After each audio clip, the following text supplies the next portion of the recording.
Welcome to 365 Christian Men, where every day we aim to inspire and encourage with real-life stories about men. February 2nd, Wilfrid Barbrooke Grubb. The biographer said that Grubb considered obstacles mere straws to be brushed aside, and his appearance conveyed an impression of physical endurance and great strength of character. As strong as his character was his desire for the good of his South American parish, the notorious Chaco region of Paraguay. There in the wild, Grubb established the first mission at a time when the natives were deep into mere straws like ritual mutilation and cannibalism. Grubb worked with the Lengua people. His methods were quite individual. Grubb told how he won the respect of the natives so he could give them the gospel.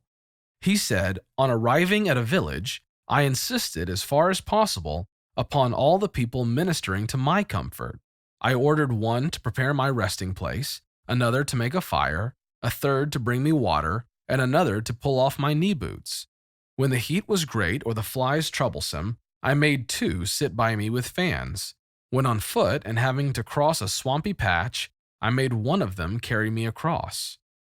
When one of the natives shot Grubb in the back with a poisoned arrow, he recovered, having avoided the people's practice of burying people alive, and despite that, as he recovered, a roving goat would from time to time sit on Grubb's chest.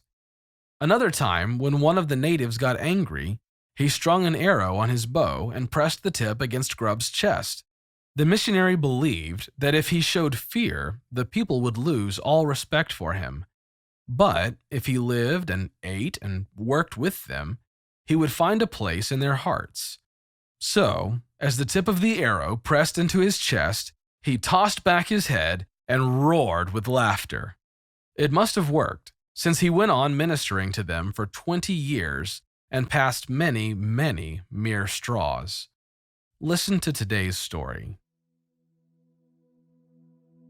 When evil strikes, a man can hide, or he can expose the evil and drive it out. In October 1900, after 12 years of intense effort to help the tribes of Paraguay to learn about Jesus, Wilfrid Grubb's hard work finally thrived. He had established a missionary station and a school in a village in eastern Paraguay. Work was underway translating the Bible, and the Lengua Christians were enthusiastically helping Grubb. He was overjoyed at this success, especially when 3 young men were baptized.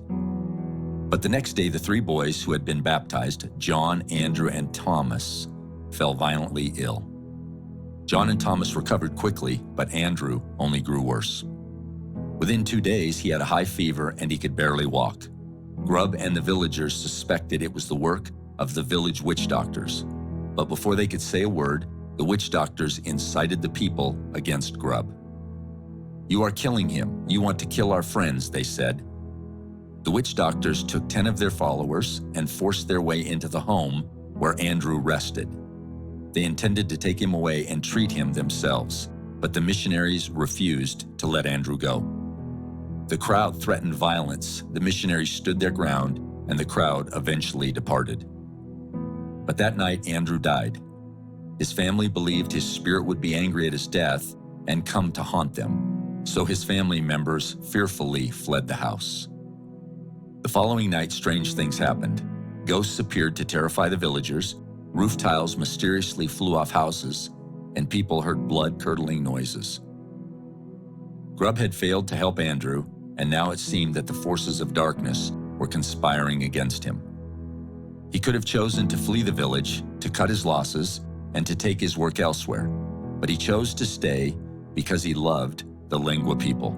He had committed his life to seeing them follow Jesus and turn away from witchcraft. Grubb took a deep breath and thought about what was really going on. The next morning, he leapt into action. After carefully interviewing the villagers, he discovered the culprits. In front of their entire village, Grubb gathered them together and chewed them out. First, Grubb took a witch doctor and showed him his Winchester rifle. The witch doctor was the one who had thrown the roof tiles off the houses. Grubb promised that if he heard a roof tile fall again, he would shoot in that direction. No more tiles were thrown. After this, Grubb turned to the other witch doctors. He pointed at them and laughed as loud as he could. "Just look at them. Who could possibly be afraid of them?" he said. "Look at their leader. He isn't far from the grave. His friends will soon be getting it ready." Grubb had shown the people who the witch doctors really were. Now, ashamed, the witch doctors quietly slipped away. In the evening, Grubb called the Lengua people together to decide how to punish the witch doctors. The tribe then forced the witch doctors to pay 2 sheep each as compensation for their evil acts. The witch doctors paid up, and the sheep were then sold, and the proceeds were devoted to the village church. Grubb didn't stop there. He knew that the witch doctors would try to assert their control again. From that moment on, he took every opportunity to expose their fraud. He desperately wanted the people to break free of their dependency on the witch doctors. The Lengua Christians enthusiastically supported Grubb, and within a few years, almost the entire village believed in Jesus, including most of the witch doctors themselves. God's word tells us in Romans chapter 8, verses 17 and 18, "Now, if we are the children, then we are heirs, heirs of God and co-heirs with Christ, if indeed we share in his sufferings, in order that we may also share in his glory. I consider that our present sufferings are not worth comparing with the glory that will be revealed in us." Are you prepared to stand against evil in your own life? When evil strikes, a man can hide, or he can expose the evil and drive it out.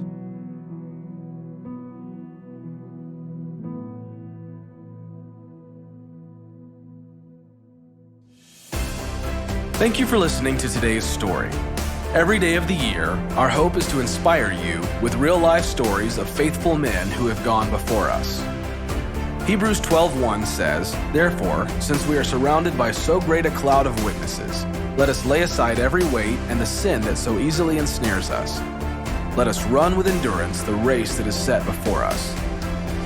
Join us tomorrow for another story at 365christianmen.com.